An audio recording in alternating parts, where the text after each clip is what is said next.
সকরীয় ভাববাদী পুস্তক অধ্যায় ১। সদাপ্রভুর কাছে ফেরার আহ্বান।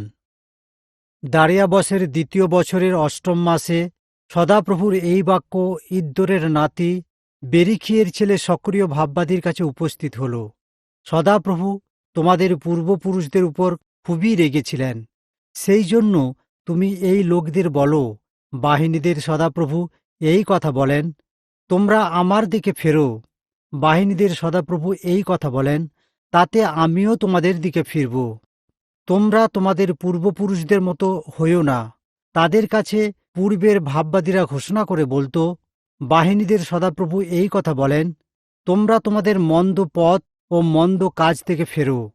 কিন্তু তারা তা শুনত না, আমার কথায় কান দিত না।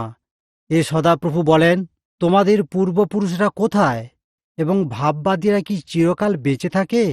কিন্তু আমি আমার দাস ভাববাদীদের যা কিছু আদেশ দিয়েছিলাম, আমার সেই সমস্ত কথা ও নিয়ম কি তোমাদের পূর্বপুরুষদের নাগাল পায়নি? তখন তারা ফিরে এসে বলল, বাহিনীদের সদাপ্রভু আমাদের আচার ব্যবহার অনুসারে আমাদের প্রতি যেমন ব্যবহার করবেন বলে ঠিক করেছিলেন, আমাদের প্রতি ঠিক তেমনই ব্যবহার করেছেন। গুলমেদি গাছগুলোর মাঝখানে মানুষটি। দারিয়াবসের দ্বিতীয় বছরে 11 মাস অর্থাৎ সবাট মাসের 24 দিনের দিন সদাপ্রভুর বাক্য ইদ্দোরের নাতি বেরিখিয়ের ছেলে সকরীয় ভাববাদীর কাছে প্রকাশিত হল। রাতের বেলায় আমি একটা দর্শন পেলাম, আর দেখো, লাল ঘোড়ায় আরোহী একজন ব্যক্তি, তিনি উপত্যকায় গুলমেদি গাছগুলোর মাঝখানে দাঁড়িয়ে আছেন, এবং তার পিছনে ছিল লাল, বাদামি ও সাদা রঙের ঘোড়া। তখন আমি বললাম, হে আমার প্রভু, এরা কারা? তাতে একজন স্বর্গদূত, তিনি আমার সঙ্গে কথা বলছিলেন। উত্তরে তিনি বললেন, এরা কে তা আমি তোমাকে দেখাব। আর যিনি গুলমেদি গাছগুলোর মাঝখানে দাঁড়িয়েছিলেন, তিনি আমাকে বললেন, সারা পৃথিবীতে ঘুরে দেখার জন্য সদাপ্রভু এদেরকে পাঠিয়েছেন। তখন তারা গুলমেদি গাছগুলোর মাঝখানে সদাপ্রভুর যে দূত দাঁড়িয়েছিলেন তাকে বললেন, আমরা সারা পৃথিবীতে ঘুরে দেখলাম যে সমস্ত পৃথিবী বিশ্রামে ও শান্তিতে রয়েছে। তখন সদাপ্রভুর দূত বললেন, হে বাহিনীদের সদাপ্রভু, তুমি এই যে 70 বছর রেগে আছো, সেই জেরুসালেম ও জিহুদার অন্যান্য শহরগুলোর উপর দয়া দেখাতে আর কতদিন তুমি দেরি করবে? তখন যে স্বর্গদূত আমার সঙ্গে কথা বলছিলেন, সদাপ্রভু তাকে অনেক মঙ্গলের ও সান্ত্বনার কথা বললেন। আর যে স্বর্গদূত আমার সঙ্গে কথা বলছিলেন, তিনি আমাকে বললেন, এই কথা ঘোষণা করো যে বাহিনীদের সদাপ্রভু এই কথা বলেন, জেরুসালেমের জন্য ও সিয়নের জন্য আমি অন্তরে খুব জ্বালা বোধ করছি। নিশ্চিন্তে থাকা সেই সব জাতির উপরে আমি ভীষণ রেগে গিয়েছি, কারণ আমি যখন অল্প রেগে গিয়েছিলাম তখন তারা আরও বেশি কষ্ট দিয়েছিল। এই জন্য সদাপ্রভু এই কথা বলেন, আমি জেরুসালেমকে দয়া করার জন্য ফিরে আসব, সেখানে আমার গৃহ আবার তৈরি হবে। এই কথা বাহিনীদের সদাপ্রভু বলেন, এবং জেরুসালেম শহরকে মাপা হবে। আবার ঘোষণা করে বলো, বাহিনীদের সদাপ্রভু এই কথা বলেন, আমার শহরগুলোতে আবার মঙ্গল উপচিয়ে পড়বে, এবং সদাপ্রভু আবার সিয়নকে সান্ত্বনা করবেন ও জেরুসালেমকে আবার বেছে নেবেন। 4 সিং ও 4 কারুশিল্পী। তারপর আমি চোখ তুলে তাকালাম, আর 4টি সিং দেখতে পেলাম। তখন যে স্বর্গদূত আমার সঙ্গে কথা বলছিলেন, আমি তাকে জিজ্ঞাসা করলাম, এগুলো কি? তিনি আমাকে বললেন, এগুলো সেই সিং যা জিহুদা, ইসরায়েল ও জেরুসালেমকে ছিন্ন ভিন্ন করেছে। তারপর সদাপ্রভু আমাকে 4 জন মিস্ত্রিকে দেখালেন। আমি জিজ্ঞাসা করলাম, এরা কি করতে এসেছে? তিনি বললেন, এই সিংগুলো জিহুদাকে এমনভাবে ছিন্ন ভিন্ন করেছে যে কেউ মাথা তুলতে পারেনি। কিন্তু যেসব জাতিরা জিহুদা দেশকে ছিন্ন ভিন্ন করার জন্য সিং উঠিয়েছে, তাদেরকে ভয় দেখানোর জন্য ও তাদের সিংগুলি নিচে ফেলে দেওয়ার জন্য এই মিস্ত্রিরা এসেছে। সকরীয় ভাববাদী পুস্তক অধ্যায় 2। মাপের দড়ি হাতে একজন লোক। পরে আমি উপরের দিকে তাকালাম এবং একজন লোককে মাপের দড়ি হাতে দেখতে পেলাম। আমি জিজ্ঞাসা করলাম, আপনি কোথায় যাচ্ছেন? তিনি আমাকে বললেন, জেরুসালেম মাপতে কতটা চওড়া ও কতটা লম্বা তা দেখতে যাচ্ছি। তখন যে স্বর্গদূত আমার সঙ্গে কথা বলছিলেন তিনি চলে যাচ্ছিলেন। এমন সময় আর একজন স্বর্গদূত তার সঙ্গে দেখা করতে আসলেন। তিনি তাকে বললেন, তুমি দৌড়ে গিয়ে ওই যুবককে বলো, জেরুসালেমের মধ্যে মানুষ ও পশুর সংখ্যা বেশি হওয়ার জন্য তাতে কোনো দেওয়াল থাকবে না, কারণ সদাপ্রভু বলেন যে আমিই তার চারপাশে আগুনের দেয়াল হব এবং আমি তার মধ্য মহিমার মতো হব। সদাপ্রভু বলেন, এসো এসো, উত্তর দেশ থেকে পালিয়ে এসো, কারণ সদাপ্রভু বলেন, আমি তোমাদের আকাশের চারিদিকে হাওয়ার মতো ছড়িয়ে দিয়েছিলাম। হে সিয়ন, তোমরা যারা বাবিলের কন্যার সঙ্গে বাস করছো, পালাও, কারণ বাহিনীদের সদাপ্রভু এই কথা বলেন, প্রতাপের পরে যিনি আমাকে এই সমস্ত জাতিদের বিরুদ্ধে পাঠিয়েছেন যারা তোমাদের লুট করেছে, কারণ যে কেউ তোমাদের স্পর্শ করে সে আমার চোখের মণি স্পর্শ করে। আমি তাদের বিরুদ্ধে নিশ্চয়ই আমার হাত ওঠাব, যেন তাদের দাসেরা তাদের লুট করে। তখন তোমরা জানতে পারবে যে বাহিনীদের সদাপ্রভুই আমাকে পাঠিয়েছেন। সদাপ্রভু বলেন, সিয়ন কন্যা, আনন্দে গান করো এবং খুশি হও, কারণ আমি আসছি এবং আমি তোমাদের মধ্যে বাস করব। সেই দিন অনেক জাতি সদাপ্রভুর সঙ্গে যুক্ত হবে এবং তারা আমার লোক হবে। আমি তোমাদের মধ্যে বাস করব। তখন তোমরা জানবে যে বাহিনীদের সদাপ্রভু আমাকে তোমাদের কাছে পাঠিয়েছেন। সদাপ্রভু পবিত্র দেশে তার সম্পত্তি হিসাবে জিহুদাকে অধিকার করবেন এবং জেরুসালেমকে আবার বেছে নেবেন। সমস্ত লোকেরা, তোমরা সদাপ্রভুর সামনে নীরব হও, কারণ তিনি তার পবিত্র বাসস্থান থেকে জেগে উঠেছেন। সকরীয় ভাববাদী পুস্তক, অধ্যায় ৩। যাজকদের জন্য পরিষ্কার পোশাক। পরে তিনি আমাকে দেখালেন যিহোশূয় মহাযাজক সদাপ্রভুর দূতের সামনে দাঁড়িয়ে আছেন এবং তাকে দোষ দেবার জন্য শয়তান তার ডান দিকে দাঁড়িয়ে আছে। সদাপ্রভু শয়তানকে বললেন, শয়তান, সদাপ্রভু তোমাকে তিরস্কার করুন। সদাপ্রভু, যিনি জেরুসালেমকে বেছে নিয়েছেন, তিনি তোমাকে তিরস্কার করুন। এই ব্যক্তি কি আগুন থেকে বের করে নেওয়া কাঠের মতো নয়? তখন যিহোশূয় নোংরা কাপড় পরা অবস্থায় স্বর্গদূতের সামনে দাঁড়িয়েছিলেন। তখন সেই স্বর্গদূত তার সামনে যারা দাঁড়িয়েছিল তাদের বললেন, তার ময়লা পোশাক খুলে নাও। তারপর তিনি যিহোশূয়কে বললেন, দেখো, আমি তোমার পাপ দূর করে দিয়েছি এবং আমি তোমাকে সুন্দর পোশাক পরাব। তখন আমি বললাম, তার মাথায় একটা পরিষ্কার পাগড়ি দেয়া হোক। তাই তারা তার মাথায় একটা পরিষ্কার পাগড়ি দিলেন এবং তাকে পোশাক পরালেন। তখনও সদাপ্রভুর দূত সেখানে দাঁড়িয়েছিলেন। তারপর সদাপ্রভুর দূত যিহোশূয়কে এই আদেশ দিয়ে বললেন, বাহিনীদের সদাপ্রভু এই কথা বলেন, তুমি যদি আমার পথে চলো ও আমার আদেশ পালন করো, তাহলে তুমি আমার গৃহের বিচার করবে এবং আমার উঠানের দেখাশোনার ভার পাবে। আর যারা এখানে দাঁড়িয়ে আছে, আমি তাদের মধ্যে তোমাকে যাতায়াত করার অধিকার দেব। হে মহাযাজক যিহোশূয় এবং তোমার সামনে বসে থাকা তোমার সঙ্গী মহাযাজকেরা, শোনো, কারণ এই লোকেরা হলো চিহ্নের মতো। কারণ আমি আমার দাস সেই শাখাকে নিয়ে আসব। দেখো, হে যিহোশূয়, আমি তোমার সামনে একটা পাথর রেখেছি। সেই পাথরের উপরে 7টা চোখ রয়েছে এবং তার উপরে আমি একটা কথা খোদাই করব। এই কথা বাহিনীদের সদাপ্রভু বলেন এবং আমি একদিনেই সেই দেশের পাপ দূর করব। বাহিনীদের সদাপ্রভু এই কথা বলেন, সেই দিন তোমরা প্রত্যেকে তোমাদের প্রতিবেশীকে তোমাদের আঙুরলতা ও ডুমুর গাছের তলায় বসবার জন্য নিমন্ত্রণ করবে। সকরীয় ভাববাদী পুস্তক, অধ্যায় ৪। সোনার বাতিদান এবং 2টি জিতবৃক্ষ। পরে যে স্বর্গদূত আমার সঙ্গে কথা বলছিলেন তিনি ফিরে এলেন এবং কাউকে ঘুম থেকে জাগানোর মতো করে আমাকে জাগালেন। তিনি আমাকে বললেন, তুমি কি দেখতে পাচ্ছ? আমি বললাম, আমি একটা সোনার বাতিদান দেখতে পাচ্ছি, যার মাথায় রয়েছে একটা পাত্র সেই বাতিদানের উপরে 7টি প্রদীপ ও প্রত্যেকটি প্রদীপে 7টি সলতে রাখবার জায়গা। তার কাছে আছে 2টি জিতবৃক্ষ, ডান দিকে একটা ও বাঁ দিকে আর একটা। আমি তাকে জিজ্ঞাসা করলাম, হে আমার প্রভু, এগুলো কি? তাতে যে স্বর্গদূত আমার সঙ্গে কথা বলছিলেন তিনি আমাকে বললেন, এগুলো কি তা কি তুমি জানো না? আমি বললাম, হে আমার প্রভু, আমি জানি না।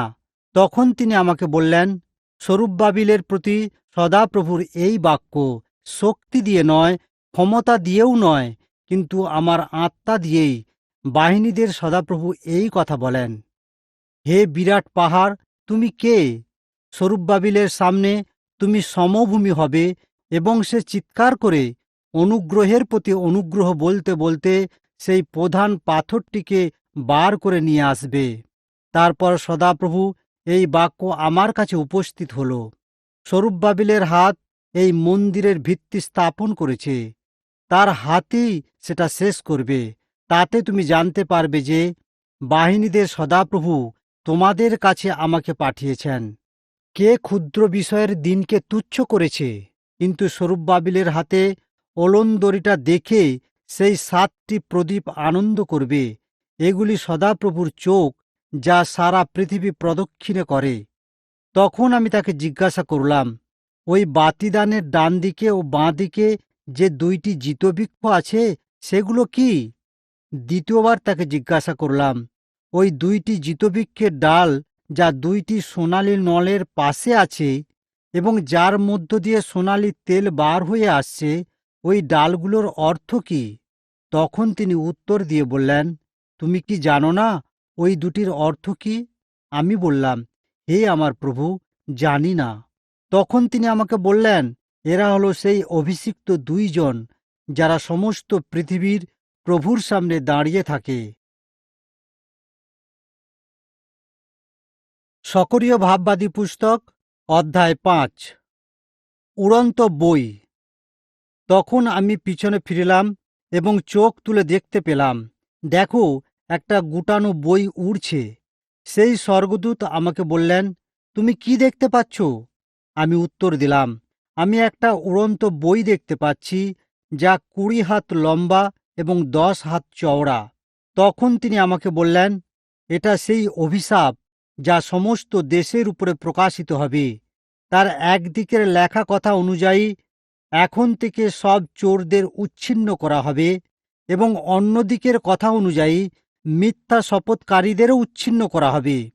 বাহিনীদের সদাপ্রভু ঘোষণা করেন, আমি সেই অভিশাপ পাঠাবো, আর তা চোরের ঘরেও যে আমার নামে মিথ্যা শপথ করেছে তার ঘরে গিয়ে ঢুকবে ও এটি তার ঘরেই থাকবে এবং সেই ঘরের কাঠ ও পাথর ধ্বংস করবে। একটি ঝুড়ির মধ্যে স্ত্রীলোক। তখন যে স্বর্গদূত আমার সঙ্গে কথা বলছিলেন বাইরে গেলেন এবং আমাকে বললেন, তুমি উপরে তাকিয়ে দেখো কি আসছে। আমি বললাম, ওটা কি? তিনি বললেন, ওটা একটা ঐফা পাত্র। সমস্ত দেশে এটি তাদের পাপ কাজের চিহ্ন। পরে সেই ঝুড়ির সীসার ঢাকনা তোলা হলো এবং তার মধ্যে একজন স্ত্রীলোক বসে আছে। সেই স্বর্গদূত বললেন, এ হলো মন্দতা, এবং তিনি তাকে আবার সেই ঝুড়ির মধ্যে ঠেলে দিলেন এবং তিনি ঝুড়ির মুখে সীসার ঢাকনিটা ছুঁড়ে ফেলে দিলেন। আমি চোখ তুলে 2 জন স্ত্রীলোককে আমার দিকে বাতাসের সঙ্গে উড়ে আসতে দেখলাম, কারণ তাদের ডানা ছিল সারস পাখির ডানার মতো, আর তারা সেই ঝুড়িটাকে আকাশ ও পৃথিবীর মাঝে তুলে নিল। তাই আমি সেই স্বর্গদূত যিনি আমার সঙ্গে কথা বলছিলেন তাকে জিজ্ঞাসা করলাম, ওরা ঝুড়িটাকে কোথায় নিয়ে যাচ্ছে? তিনি আমাকে বললেন, তারা এটার জন্য সিনিয়র দেশে মন্দির তৈরি করতে নিয়ে যাচ্ছে, যেন সেই মন্দির যখন তৈরি হয়ে যাবে তখন সেই ঝুড়িটাকে সেই ভিত্তির উপরে স্থাপন করা যায়। সকরীয় ভাববাদী পুস্তক, অধ্যায় 6। 4টি রথ। তখন আমি পিছনে ফিরলাম এবং চোখ তুলে তাকালাম এবং আমি দেখতে পেলাম 4টি রথ 2টি পাহাড়ের মাঝখান থেকে বের হয়ে আসছিল এবং সেই পাহাড় 2টি ব্রোঞ্জের তৈরি। প্রথম রথটিতে সব লাল রঙের ঘোড়া ছিল, দ্বিতীয় রথটিতে সব কালো রঙের ঘোড়া ছিল, তৃতীয় রথটিতে সব সাদা রঙের ঘোড়া ছিল, এবং চতুর্থ রথটিতে সব বিন্দু বিন্দু ধূসর রঙের ঘোড়া ছিল। সব ঘোড়াই ছিল শক্তিশালী। তাই আমি উত্তর দিয়ে সেই স্বর্গদূত, যিনি আমার সঙ্গে কথা বলছিলেন, তাকে জিজ্ঞাসা করলাম, হে আমার প্রভু, এগুলো কি?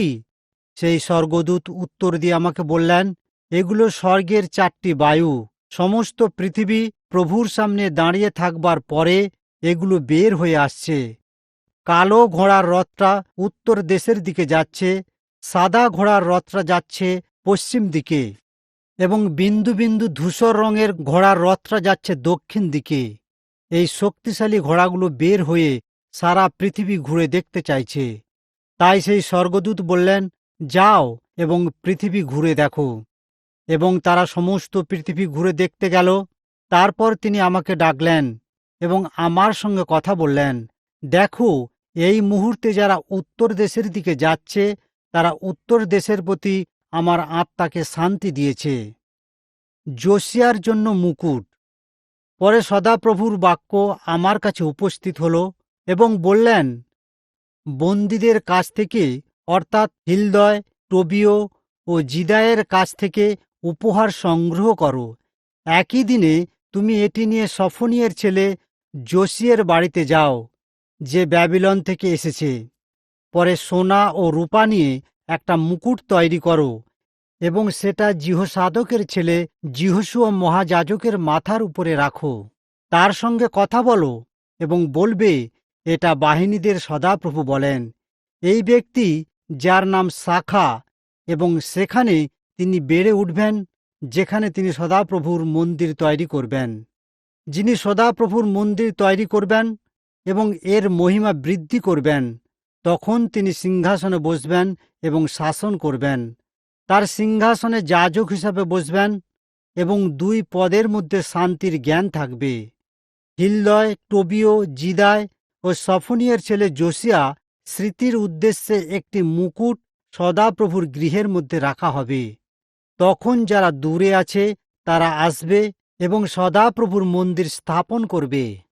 তখন তোমরা জানতে পারবে যে বাহিনীদের সদাপ্রভুই আমাকে তোমাদের কাছে পাঠিয়েছেন, কারণ এই সব ঘটবে যদি তোমরা সত্যি তোমাদের ঈশ্বর সদাপ্রভুর কথা শোনো।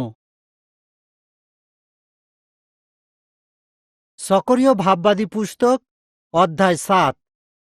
ন্যায় এবং দয়া, উপবাস নয়।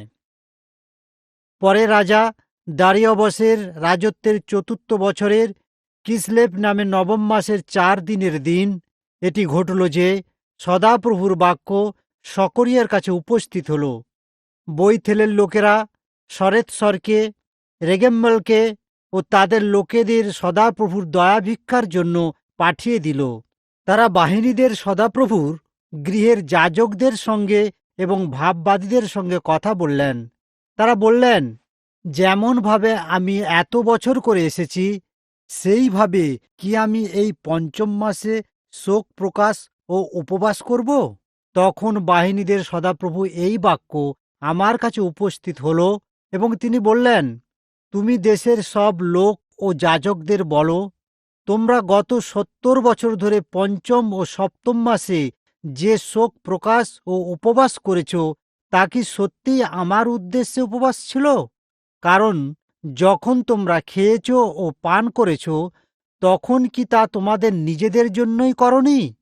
যখন জেরুসালেম ও তার আশেপাশের শহরগুলোতে লোকজন বাস করছিল ও সেগুলোর অবস্থার উন্নতি হয়েছিল, আর দক্ষিণে ও পশ্চিমের নিচু পাহাড়ি এলাকায় লোকেদের বসতি ছিল, তখন কি সদাপ্রভু এইসব কথা আগের ভাববাদীদের মাধ্যমে বলেনি?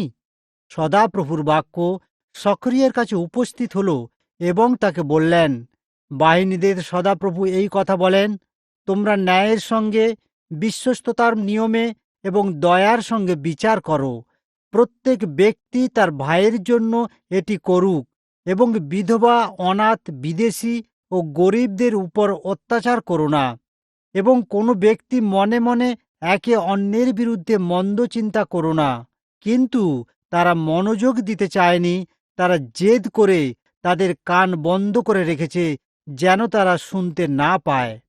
তারা তাদের হৃদয় হীরের মতো শক্ত করেছে ও ব্যবস্থা এবং বাক্য যা বাহিনীদের সদাপ্রভু পূর্বে তার ভাববাদীদের মধ্য দিয়ে বলেছিলেন তা যেন না শুনতে হয়।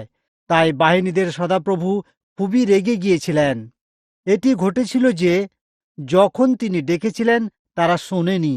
একইভাবে বাহিনীদের সদাপ্রভু বলেন, তারাও ডাকবে কিন্তু আমি শুনব না, কারণ আমি তাদেরকে ঘূর্ণিঝড় দিয়ে যাদের তারা চেনে না সেই অচেনা জাতিদের মধ্যে তাদের ছড়িয়ে দেব এবং তাদের পরে সেই দেশকে নির্জন স্থানে পরিণত করব, কারণ তার পাশ দিয়ে কেউ যাবে না বা সেই দেশে কেউ ফিরে যাবে না, কারণ তারা সেই সুন্দর দেশটাকে নির্জন স্থানে পরিণত করেছে। সক্রিয় ভাববাদী পুস্তক, অধ্যায় ৮। সদাপ্রভু জেরুসালেমকে আশীর্বাদ দিতে প্রতিশ্রুতি দেন। বাহিনীদের সদাপ্রভু এই বাক্য আমার কাছে উপস্থিত হল এবং তিনি বললেন, বাহিনীদের সদাপ্রভু এই কথা বলেন, সিওনের জন্য আমি প্রবল আগ্রহে আগ্রহী এবং তার প্রতি আমি প্রচণ্ড ক্রোধে ভীষণভাবে জ্বলছি। বাহিনীদের সদাপ্রভু এই কথা বলেন, আমি সিওনে ফিরে গিয়েছি এবং আমি জেরুসালেমের মধ্যে বাস করব, কারণ জেরুসালেমকে সত্যের শহর এবং বাহিনীদের সদাপ্রভুর পর্বত বলে ডাকা হবে, পবিত্র পর্বত বলা হবে। বাহিনীদের সদাপ্রভু এই কথা বলেন, জেরুসালেমের রাস্তায় আবার বৃদ্ধ পুরুষদের ও বৃদ্ধ মহিলাদের দেখা যাবে এবং প্রত্যেক পুরুষদের হাতে লাঠির প্রয়োজন হবে, কারণ তাদের বয়স অনেক হয়েছে। এবং অনেক ছেলে ও মেয়ে শহরের রাস্তাগুলি পরিপূর্ণ করবে ও তারা এই রাস্তাগুলিতে খেলা করবে। বাহিনীদের সদাপ্রভু এই কথা বলেন, সেই দিনে যদি সেই সমস্ত অবশিষ্ট লোকেদের চোখে কোনো কিছু অসম্ভব বলে মনে হয়, তবে কি তা আমার চোখেও অসম্ভব বলে মনে হবে? এটি সদাপ্রভুর ঘোষণা। বাহিনীদের সদাপ্রভু এই কথা বলেন যে, দেখো, যিনি সূর্য উদয়ের স্থান থেকে ও সূর্য অস্ত যাওয়ার স্থান পর্যন্ত আমার লোকেদের উদ্ধার করেন, কারণ আমি তাদের ফিরিয়ে আনব এবং তারা জেরুসালেমে বাস করবে। তারা আবার আমার লোক হবে এবং সত্য ও ধার্মিকতায় আমি তাদের ঈশ্বর হব। বাহিনীদের সদাপ্রভু এই কথা বলেন যে, তোমাদের হাতকে শক্তিশালী করো। তোমরা যারা এখন শুনতে পাচ্ছ সেই একই কথা যা ভাববাদীদের মুখ থেকেও বের হয়ে এসেছিল যখন বাহিনীদের সদাপ্রভুর গৃহের ভিত্তি গাঁথা হচ্ছিল, যেন তারা সেই মন্দিরকে গাঁথতে পারে। কারণ সেই দিনের আগে কোনো মানুষের বেতন কিংবা পশুর পারিশ্রমিকের জন্য ভাড়া দিত না। ভিতরে প্রবেশ করতে কিংবা বাইরে যাওয়ার জন্য সেখানে শত্রুদের থেকে কোনো শান্তি ছিল না। আমি প্রত্যেক ব্যক্তিকে তার প্রতিবেশীদের বিরুদ্ধে রেখেছিলাম, কিন্তু এখন এটি আর আগেকার দিনের মতো হবে না। আমি অবশিষ্ট এই লোকেদের সঙ্গে থাকব। এটি বাহিনীদের সদাপ্রভুর ঘোষণা। সেখানে শান্তির বীজ বপন করা হবে। বেয়ে ওঠা আঙুরের লতা তার ফল দেবে এবং মাটিও তার ফল দেবে। আকাশ শিশির দেবে, কারণ আমি এই অবশিষ্ট লোকেদের অধিকার হিসাবে এ সমস্ত কিছু দেব। এটি সেই রকম হবে যে যেমন সমস্ত জাতিদের কাছে তুমি অভিশাপের উদাহরণস্বরূপ ছিলে, হে জিহুদার কুল ও ইসরায়েলের কুল, এখন আমি তোমাদের উদ্ধার করব এবং তোমরা আশীর্বাদ পাবে। ভয় পেও না, কিন্তু তোমাদের হাত শক্তিশালী হোক। কারণ বাহিনীদের সদাপ্রভু এই কথা বলেন, যেমনভাবে আমি তোমাদের অমঙ্গল করার পরিকল্পনা করেছিলাম যখন তোমাদের পূর্বপুরুষেরা আমার ক্রোধকে বাড়িয়ে দিয়েছিল, মন ফেরায়নি, বাহিনীদের সদাপ্রভু এই কথা বলেন। তাই আমিও এখন ফিরে যাব এবং আবার জেরুসালেম ও জিহুদা কুলের প্রতি মঙ্গল করার পরিকল্পনা করব। ভয় পেও না। এই সমস্ত বিষয় যা তোমরা অবশ্যই করবে, প্রত্যেক ব্যক্তি তার প্রতিবেশীর কাছে সত্যি বলবে। নগরের দরজায় সততা, ন্যায়ে ও শান্তিতে বিচার করবে। এবং কেউ যেন তার হৃদয়ে প্রতিবেশীর বিরুদ্ধে মন্দ চিন্তা না করে, এমনকি মিথ্যা শপথ যেন না ভালোবাসে, কারণ আমি এই সমস্ত বিষয় ঘৃণা করি। এটি সদাপ্রভুর ঘোষণা। তখন বাহিনীদের সদাপ্রভুর এই বাক্য আমার কাছে উপস্থিত হল এবং তিনি বললেন, বাহিনীদের সদাপ্রভু এই কথা বলেন, চতুর্থ মাসের উপবাস, পঞ্চম মাসের উপবাস, সপ্তম মাসের উপবাস ও দশম মাসের উপবাস জিহুদা কুলের জন্য আনন্দ ও খুশির এবং মঙ্গলের হবে। তাই সত্য ও শান্তিকে ভালোবাসো। বাহিনীদের সদাপ্রভু এই কথা বলেন, লোকেরা আবার ফিরে আসবে, এমনকি যারা অন্যান্য শহরে বাস করে তারাও আসবে। এক শহরের বাসিন্দারা অন্য শহরে গিয়ে বলবে, সদাপ্রভুর দয়া ভিক্ষা করতে এবং বাহিনীদের সদাপ্রভুকে খুঁজতে চলো। চলো আমরা তাড়াতাড়ি যাই। আমি নিজেও যাব। অনেক লোকেরা ও বিভিন্ন শক্তিশালী জাতি জেরুসালেমে আসবে বাহিনীদের সদাপ্রভুকে খুঁজতে এবং সদাপ্রভুর দয়া ভিক্ষা করতে আসবে। ইসরায়েলের শত্রুদের উপরে ন্যায় বিচার।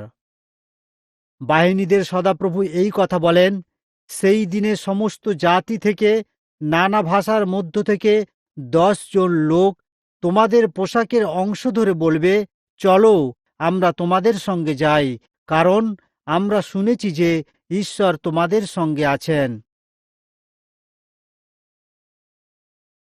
সকরীয় ভাববাদী পুস্তক, অধ্যায় 9। ইসরায়েল ও ইসরায়েল রাজার বিষয়ে ভাববাণী।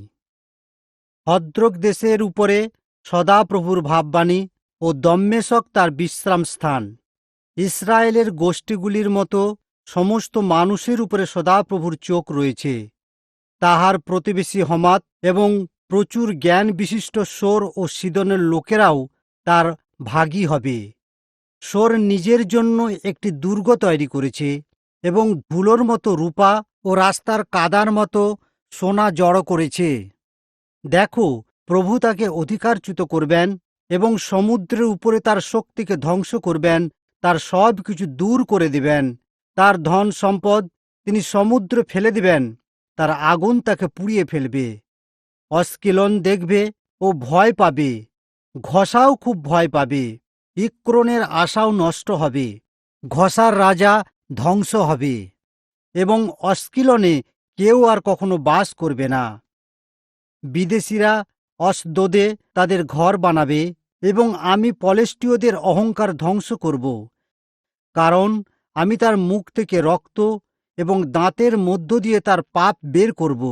অবশিষ্ট লোকেরা জিহুদার একটি বংশের মতো আমাদের ঈশ্বরের জন্য তার লোক হবে এবং ইক্রন জিবুসীয়দের মতো হবে।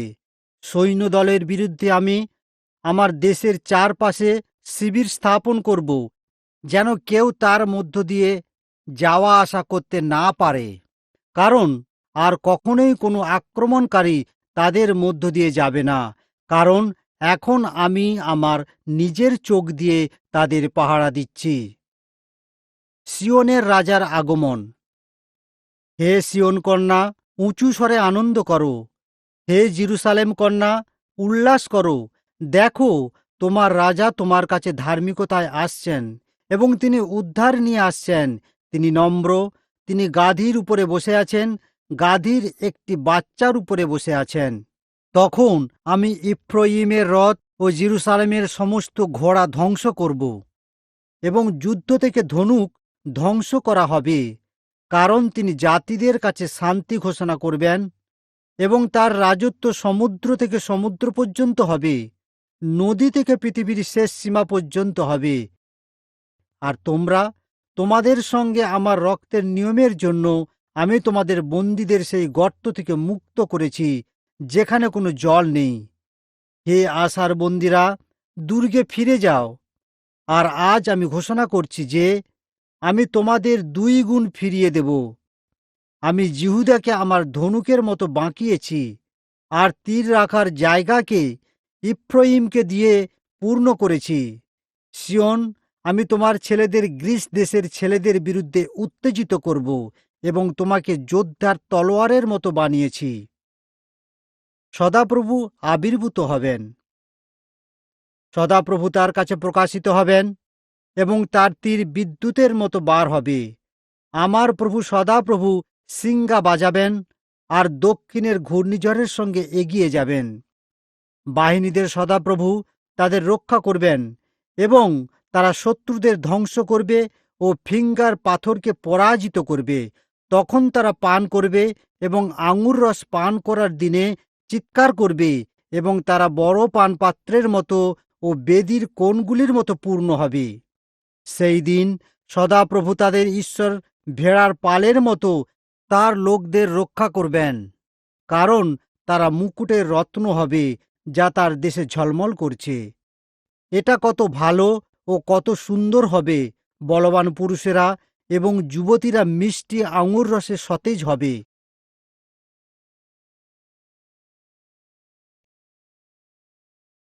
সকরীয় ভাববাদী পুস্তক অধ্যায় 10।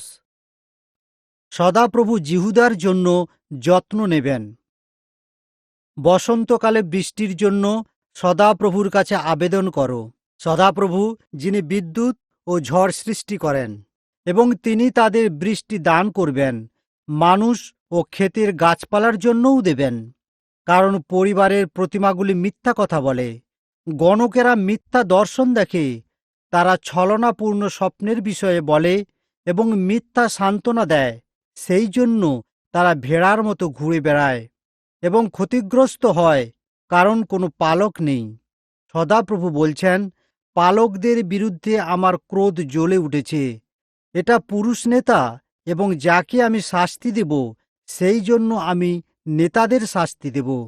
আমি বাহিনীদের সদাপ্রভু ও নিজের পালের জিহুদাকুলের দেখাশোনা করব এবং তাদেরকে তার যুদ্ধের ঘোড়ার মতো করে তুলবেন। তাদের মধ্যে থেকেই কোণের প্রধান পাথর আসবে, তাদের মধ্য থেকেই তাঁবুর গোঁজ আসবে, তাদের মধ্য থেকেই যুদ্ধের ধনুক আসবে, তাদের মধ্য থেকেই প্রত্যেক শাসনকর্তা আসবে। তারা সেই সমস্ত যোদ্ধাদের মতো হবে যারা যুদ্ধে কাদা ভরা রাস্তায় শত্রুদের পায়ে মারায়। তারা যুদ্ধ করবে, কারণ সদাপ্রভু তাদের সঙ্গে আছেন এবং তারা তাদের লজ্জায় ফেলবে যারা যুদ্ধের ঘোড়া চড়ে। আমি জিহুদা কুলকে শক্তিশালী করব এবং যোসেফের কুলকে উদ্ধার করব, কারণ আমি তাদের ফিরিয়ে আনব এবং আমার দয়া তাদের উপর আছে। তারা এমন হবে যেন আমি তাদের অগ্রাহ্য করিনি, কারণ আমি সদাপ্রভু তাদের ঈশ্বর এবং আমি তাদের সাড়া দেব। তখন ইফ্রয়িমীয়েরা যোদ্ধার মতো হবে এবং তাদের হৃদয়ে আনন্দ থাকবে, যেমন আঙুর রসে হয়।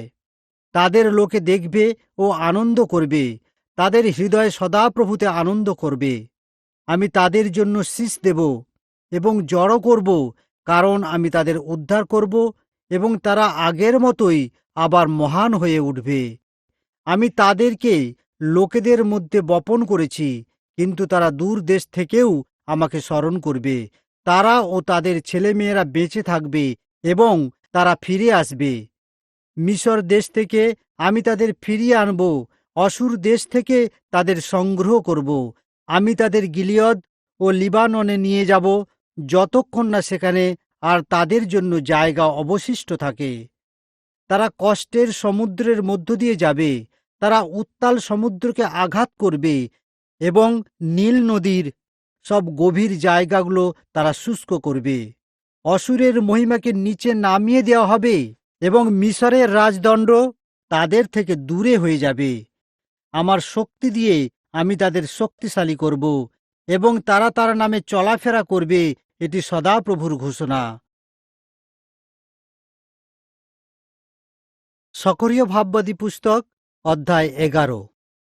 হে লিবানন, তোমার দরজাগুলো খুলে দাও, যাতে আগুন তোমার এরস গাছগুলিকে গ্রাস করতে পারে। হে দেবদারু গাছ, বিলাপ করো, কারণ এরস গাছ পড়ে গেছে, সমস্ত মহান গাছগুলি ধ্বংস হয়ে গেছে। বাসনের এলন গাছেরা, তোমরা বিলাপ করো, কারণ গভীর বন ধ্বংস হয়েছে। মেষপালকদের আর্তনাদের শব্দ, কারণ তাদের মহিমা নষ্ট হয়ে গিয়েছে। যুব সিংহদের গর্জনের আওয়াজ, কারণ জর্দন নদীর গর্ভ ধ্বংস হয়ে গিয়েছে। দুইজন ভেড়ার পালক। সদাপ্রভু আমার ঈশ্বর বলছেন, হত্যা করবার জন্য যে ভেড়ার পাল ঠিক হয়েছে সেই পাল চড়াও। যারা তাদের কিনে নেয়, হত্যা করে তাদের কোনো শাস্তি পায় না, এবং যারা তাদের বিক্রি করে তারা বলে, সদাপ্রভু ধন্য, আমি ধনী হয়েছি, কারণ তাদের নিজেদের পালকেরা তাদের উপর দয়া করে না। কারণ সদাপ্রভু বলেন, আমি সেই দেশের লোকেদের উপর আর দয়া করব না। আমি নিজে তাদেরকে লোকেদের সম্মুখীন করব, যেন প্রত্যেকে তার ভেড়ার পালকদের হাতে ও তার রাজার হাতে পড়ে, এবং তারা দেশটাকে চূর্ণ বিচূর্ণ করবে, কিন্তু তাদের হাত থেকে আমি জিহুদাকে উদ্ধার করব না। তাই আমি সেই হত্যা করার জন্য যে ভেড়ার পাল ঠিক হয়েছিল তাদের পালক হলাম, বিশেষ করে সেই পালের দুঃখীদের। তারপর আমি দুটি লাঠি নিলাম, এবং তার একটির নাম দিলাম দয়া ও অন্যটির নাম দিলাম একতা, এবং আমি সেই ভেড়ার পাল চড়ালাম। 1 মাসের মধ্যে আমি 3 জন ভেড়ার পালককে ধ্বংস করলাম। আমি সেই সমস্ত ভেড়ার ব্যবসায়ীদের, যারা আমাকে ভাড়া করেছিল, তাদের নিয়ে ক্লান্ত হয়ে পড়লাম, কারণ তাদের প্রাণও আমাকে ঘৃণা করছিল। তখন আমি বললাম, আমিও আর তোমাদের সঙ্গে ভেড়া চড়াবো না। যেগুলি মারা যাচ্ছে সেগুলি মারা যাক, যেগুলি ধ্বংস হয়ে যাচ্ছে সেগুলো ধ্বংস হোক। যারা বাকি আছে তারা প্রত্যেকে তার প্রতিবেশীর মাংস খাক। তাই আমি দয়া নামে সেই লাঠিটা নিয়ে ভেঙে ফেলে সমস্ত জাতির সঙ্গে আমার যে চুক্তি ছিল তা ভঙ্গ করলাম। সেই দিনেই সেই নিয়ম ভঙ্গ হয়েছিল, এবং পালের দুঃখী ভেড়া যারা আমাকে লক্ষ্য করেছিল তারা জানত যে সদাপ্রভু কথা বলেছেন। আমি তাদের বললাম, যদি এটা তোমাদের ভালো মনে হয় তবে আমার বেতন দাও, কিন্তু যদি ভালো মনে না হয় তবে তা করো না। তাই তারা আমার বেতন 30টি রূপার টুকরো পরিমাপ করে দিল। তখন সদাপ্রভু আমাকে বললেন, সেই রূপা কুমারের কাছে ফেলে দাও, যা দিয়ে তারা তোমার মূল্য ঠিক করেছে। তাই আমি সেই 30টি শেকল রূপার টুকরো নিয়ে সদাপ্রভুর ঘরে কুমারের কাছে ফেলে দিলাম। পরে আমি একতা নামে সেই দ্বিতীয় লাঠিটা ভেঙে জিহুদা ও ইসরায়েলের মধ্যে ভাইয়ের যে সম্বন্ধ ছিল তা ভঙ্গ করলাম। সদাপ্রভু আমাকে বললেন, এবার তুমি একজন মূর্খ পালকের বাদ্যযন্ত্র তোমার জন্য নাও, কারণ দেখো, সেই দেশে আমি একজন পালককে তুলব। সে ধ্বংসপ্রাপ্ত ভেড়াদের দেখাশোনা করবে না। যে সমস্ত ভেড়া বিপদে চলে গিয়েছে সে তাদের খোঁজ করবে না, না পঙ্গু ভেড়াদের সুস্থ করবে। সে সেই সমস্ত ভেড়াদের খাওয়াবে না যারা শক্তভাবে দাঁড়িয়ে থাকে, কিন্তু সে স্বাস্থ্যবান ভেড়াগুলোর মাংস খাবে এবং তাদের খুর ছিন্ন ভিন্ন করবে। জেরুসালেমের শত্রুদের ধ্বংস করা হবে। ধিক সেই অপদার্থ পালককে যে ভেড়ার পালকে ত্যাগ করে। তলোয়ার যেন তার হাত ও ডান চোখের বিরুদ্ধে উপস্থিত হয়, যেন তার ডান হাত শুকিয়ে যায় এবং তার ডান চোখ অন্ধ হয়ে যায়। সকরীয় ভাববাদী পুস্তক, অধ্যায় 12। এই হল ইসরায়েল সম্বন্ধে সদাপ্রভুর ভাববাণী। সদাপ্রভু এই কথা ঘোষণা করেন, যিনি আকাশমণ্ডলকে বিস্তার করেছেন, যিনি পৃথিবীর ভিত্তি স্থাপন করেছেন, যিনি মানুষের ভিতরে তার আত্মাকে সৃষ্টি করেছেন। দেখো, আমি জেরুসালেমকে আশেপাশের সমস্ত লোকদের কাছে ঘূর্ণায়মান পানপাত্র বানাবো, এবং এটি জিহুদার বিরুদ্ধেও হবে যখন জেরুসালেমের বিরুদ্ধে ঘেরাও করা হবে। সেই দিন এমন ঘটবে যখন আমি সমস্ত লোকেদের বিরুদ্ধে জেরুসালেমকে একটা ভারী পাথরের মতো করব। যারা সেই পাথরকে উঠাতে চেষ্টা করবে তারা নিজেরাই ভীষণভাবে আঘাত পাবে। সেই দিন সদাপ্রভু এই কথা ঘোষণা করেন, আমি প্রত্যেকটি ঘোড়াকে ভয় দিয়ে আঘাত করব এবং প্রত্যেক ঘোড়া চালককে পাগল করে দেব। জিহুদাকুলের উপর আমি দয়ায় আমার চোখকে খুলব এবং সৈন্যদের সমস্ত ঘোড়াগুলিকে আঘাত করে অন্ধ করে দেব।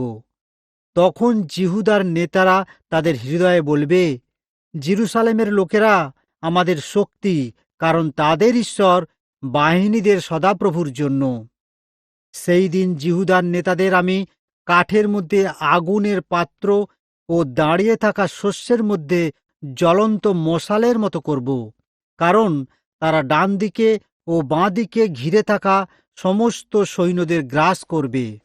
জেরুসালেম আবার তার নিজের জায়গায় বাস করবে।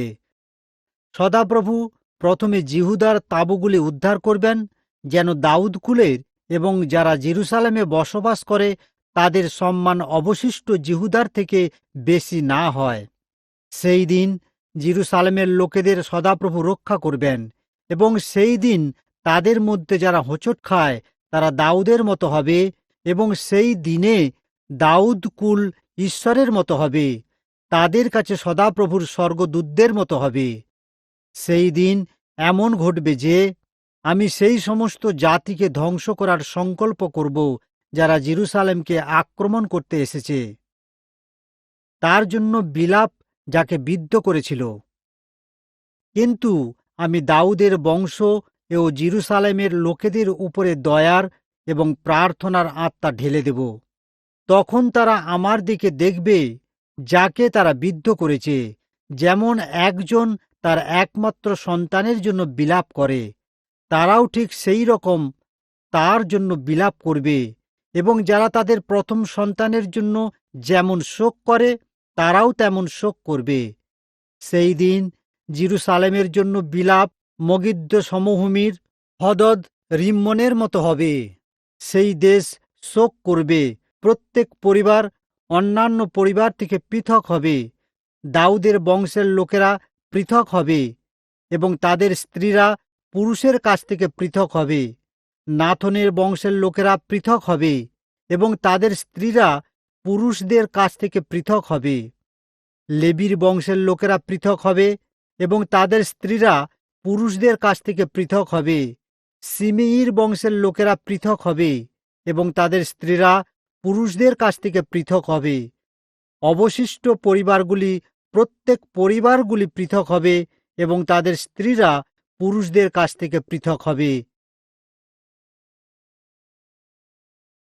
সকরীয় ভাববাদী পুস্তক অধ্যায় 13। পাপের থেকে শুদ্ধিকরণ। সেই দিন দাউদের বংশের ও জেরুসালেমের লোকেদের পাপ ও অসুচিতার জন্য একটা উনুই খোলা হবে। সেই দিন এমন হবে, বাহিনীদের সদাপ্রভু ঘোষণা করেন যে আমি দেশ থেকে প্রতিমাগুলোর নাম দূর করে দেব, যেন তাদের নাম আর কখনো স্মরণ করা না হয়, এবং একই সঙ্গে আমি ভণ্ড ভাববাদীদের এবং তাদের মন্দ আত্মাদেরও দেশ থেকে চলে যেতে বাধ্য করব। যদি কোনো ব্যক্তি অবিরত ভাববাণী করতে থাকে, তার মা ও বাবা যারা তাকে জন্ম দিয়েছে তাকে বলবে, তুমি আর জীবিত থাকবে না, কারণ তুমি সদাপ্রভুর নামে মিথ্যা কথা বলছ। তখন যে ভাববাণী বলছে তাকে তার বাবা ও তার মা যারা তাকে জন্ম দিয়েছে তারা অস্ত্র দিয়ে তাকে ক্ষতবিক্ষত করবে। সেই দিন এমন হবে যে যখন প্রত্যেক ভাববাদী তার দর্শনের বিষয়ে ভাববাণী বলে, তখন তারা লজ্জিত হবে।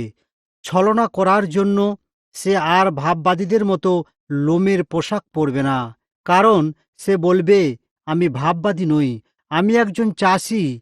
আমার ছোটবেলা থেকেই আমি এই জমিতে কাজ করছি এবং এটা আমার জীবিকায় পরিণত হয়েছে। যদি কেউ তাকে জিজ্ঞাসা করে, তোমার দেহে ওগুলো কিসের দাগ? তখন সে উত্তর দেবে, আমার বন্ধুদের বাড়িতে যেসব আঘাত পেয়েছি তারই দাগ। মেষপালক আঘাত পেল আর মেষেরা ছত্রভঙ্গ হল। এই কথা বাহিনীদের সদাপ্রভু বলেন, হে তলোয়ার, তুমি আমার পালক ও যে ব্যক্তি আমার ঘনিষ্ঠ তার বিরুদ্ধে জেগে ওঠো। পালককে হত্যা করো, তাতে ভেড়ার পাল ছড়িয়ে পড়বে, কারণ আমি ক্ষুদ্রগুলির বিরুদ্ধেও আমার হাত ওঠাব। সদাপ্রভু এই কথা ঘোষণা করেন যে সেই দিন সমস্ত দেশের 2 ভাগ লোককে মেরে ফেলা হবে, তারা ধ্বংস হবে, শুধুমাত্র তৃতীয় অংশ বেঁচে থাকবে। আমি সেই তৃতীয় ভাগকে আগুনের মধ্যে নিয়ে যাব, তাদেরকে পরিষ্কার করব যেমনভাবে রূপাকে পরিষ্কার করা হয়, এবং আমি তাদেরকে পরীক্ষা করব ঠিক যেমনভাবে সোনাকে পরীক্ষা করা হয়। তারা আমার নাম ডাকবে আর আমি তাদের উত্তর দেব এবং বলবো, এরা আমার লোক আর তারা বলবে, সদাপ্রভু আমার ঈশ্বর। সকরীয় ভাববাদী পুস্তক, অধ্যায় 14। সদাপ্রভু আসেন এবং রাজত্ব করেন। দেখো, সদাপ্রভুর বিচারের দিন আসছে, যখন তোমাদের লুট হওয়া জিনিস তোমাদের মধ্যেই ভাগ করে নেওয়া হবে। কারণ আমি জেরুসালেমের বিরুদ্ধে যুদ্ধ করবার জন্য সমস্ত জাতিকে জড়ো করব, এবং সেই শহর দখল করা হবে, সমস্ত বাড়ি লুটপাট করা হবে, এবং স্ত্রীলোকেদের ধর্ষণ করা হবে। শহরের অর্ধেক লোক বন্দী হয়ে বাইরে যাবে, কিন্তু বাকি লোকেদের শহর থেকে উচ্ছিন্ন করা হবে না। কিন্তু সদাপ্রভু বের হবেন এবং যুদ্ধের দিনে যেমন করেন সেইভাবে তিনি সমস্ত জাতিদের বিরুদ্ধে যুদ্ধ করবেন। সেই দিন তিনি এসে জৈতুন পাহাড়ের উপরে দাঁড়াবেন, যেটি জেরুসালেমের পূর্ব দিকে অবস্থিত, এবং জৈতুন পাহাড় পূর্ব দিক থেকে পশ্চিমে চিরে যাবে এবং অর্ধেক উত্তরে ও অর্ধেক দক্ষিণে সরে গিয়ে একটা বড় উপত্যকার সৃষ্টি করবে। তোমরা সদাপ্রভুর পাহাড়ের সেই উপত্যকা দিয়ে পালিয়ে যাবে, কারণ সেই উপত্যকা আতসল পর্যন্ত চলে যাবে। জিহুদার রাজা উশিয়ের দিনে ভূমিকম্পের জন্য তোমরা যেভাবে পালিয়ে গিয়েছিলে, সেভাবেই তোমরা তাদের কাছ থেকে পালিয়ে যাবে। তখন আমার ঈশ্বর সদাপ্রভু আসবেন এবং সমস্ত পবিত্রজন তোমার সঙ্গে থাকবেন। সেই দিন এমন হবে যে সেখানে কোনো আলো থাকবে না, না ঠান্ডা না তুষারপাত হবে। সেই দিনটি শুধুমাত্র সদাপ্রভুই জানেন। সেখানে আর কখনো দিন ও রাত হবে না, কারণ সন্ধ্যাবেলা আলোর মতো হবে। সেই দিন এমন হবে যে গরমকাল হোক কি শীতকাল, জেরুসালেম থেকে জলের ধারা বের হয়ে অর্ধেকটা পূর্ব সাগরের দিকে আর অর্ধেকটা পশ্চিম সাগরের দিকে বয়ে যাবে। সমস্ত পৃথিবীর উপরে সদাপ্রভু রাজা হবেন। সেই দিন সদাপ্রভুই অদ্বিতীয় হবেন এবং তার নামও অদ্বিতীয় হবে। জেরুসালেমের দক্ষিণে গেবা থেকে রিম্মন পর্যন্ত সমস্ত দেশ অরাবা সমভূমির মতো হবে, কিন্তু জেরুসালেমকে উচ্চ করা হবে এবং তার জায়গায় বসবাস করবে। বিন্যামিনের ফটক থেকে প্রথম ফটক ও কোনার ফটক পর্যন্ত, এবং হনলেলের দুর্গ থেকে রাজার আঙুর পেছনের স্থান পর্যন্ত। লোকেরা জেরুসালেমে বাস করবে এবং তাদের সম্পূর্ণ ধ্বংস আর কখনো হবে না। জেরুসালেম নিরাপদে থাকবে। যে সমস্ত জাতি জেরুসালেমের বিরুদ্ধে যুদ্ধ করবে, সদাপ্রভু মহামারী দিয়ে তাদের আঘাত করবেন। তারা দাঁড়িয়ে থাকতে থাকতেই তাদের গায়ের মাংস পচে যাবে এবং তাদের চোখে চোখের গর্তের মধ্যেই পচে যাবে এবং মুখের মধ্যে জিভ পচে যাবে। সেই দিন এমন হবে, সদাপ্রভুর কাছ থেকে তাদের মধ্যে গোলমাল উপস্থিত হবে এবং প্রত্যেকে তার প্রতিবেশীর হাত ধরবে এবং প্রত্যেক হাত তার প্রতিবেশীর বিরুদ্ধে উঠবে। আর জিহুদাও জেরুসালেমে যুদ্ধ করবে। তারা আশেপাশের সমস্ত জাতিদের ধন সম্পদ, সোনা রূপা ও সুন্দর পোশাক প্রচুর পরিমাণে জড়ো করবে। একই রকম মহামারী ঘোড়া, খচ্চর, উট, গাধা এবং অন্যান্য সব পশু যা সেই সমস্ত শিবিরে থাকবে তাদের উপরেও থাকবে, এবং তারাও সেই মহামারীর আঘাত পাবে। পরে সেই সমস্ত জাতি যারা জেরুসালেমের বিরুদ্ধে এসেছিল, তাদের মধ্যে যারা বেঁচে থাকবে, তারা প্রতি বছর সেই রাজা বাহিনীদের সদাপ্রভুর উপাসনা করার জন্য এবং কুটির উৎসব পালন করার জন্য জেরুসালেমে আসবে। আর যদি পৃথিবীর কোনো জাতি বাহিনীদের সদাপ্রভুর আরাধনা করবার জন্য জেরুসালেমে না যায়, তবে সদাপ্রভু তাদের দেশে বৃষ্টি দেবেন না। এবং যদি মিশরীয়রা না যায় এবং উপস্থিত না হয়, তবে তারাও বৃষ্টি পাবে না। যে সমস্ত জাতি উপস্থিত হবে না ও কুটির উৎসব পালন করবে না, তাদের সদাপ্রভু মহামারী দিয়ে আঘাত করবেন। মিশর এবং অন্যান্য যে সমস্ত জাতি তারা কুটির উৎসব পালন না করবে, তাদের এই শাস্তিই দেওয়া হবে। কিন্তু সেই দিন সদাপ্রভুর উদ্দেশ্যে পবিত্র এই কথা ঘোড়ার গলার ঘণ্টায় খোদাই করা থাকবে, এবং সদাপ্রভুর গৃহের রান্নার পাত্রগুলো বেদির সামনের বাটিগুলোর মতো হবে।